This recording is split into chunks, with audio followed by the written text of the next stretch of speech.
Hello everyone! In this video, we will walk you through the Base Shift feature in the SurveyPod app.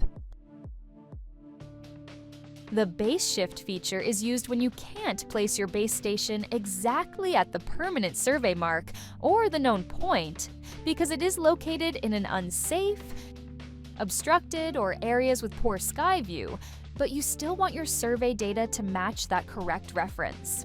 In simple words, Base Shift is adjusting all your survey points to match a known coordinate by applying offset.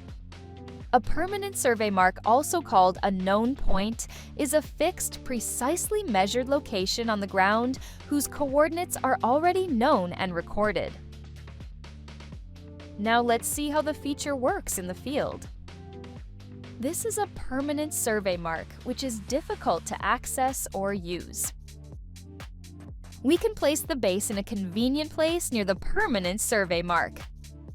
We will need a rover to measure the permanent survey mark to calculate base shift relative to the new base position.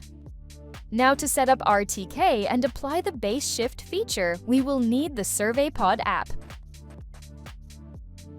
Now configure RTK communication between your base and rover and wait for fix. Make sure you are in an open area with no obstructions and clear sky view. Now log into your SurveyPod ID. Once logged in, create a new project and give it a suitable name.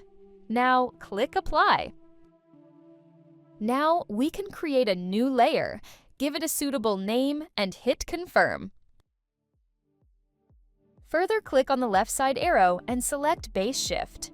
By clicking on Known Point, we can enter the coordinates of the permanent survey mark manually and then hit Apply.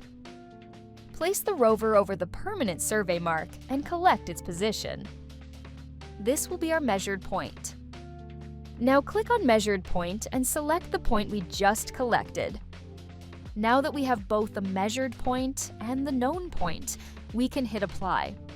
Now as the base shift is applied, SurveyPod app will calculate the linear shift between measured and known points and apply to all further collected points.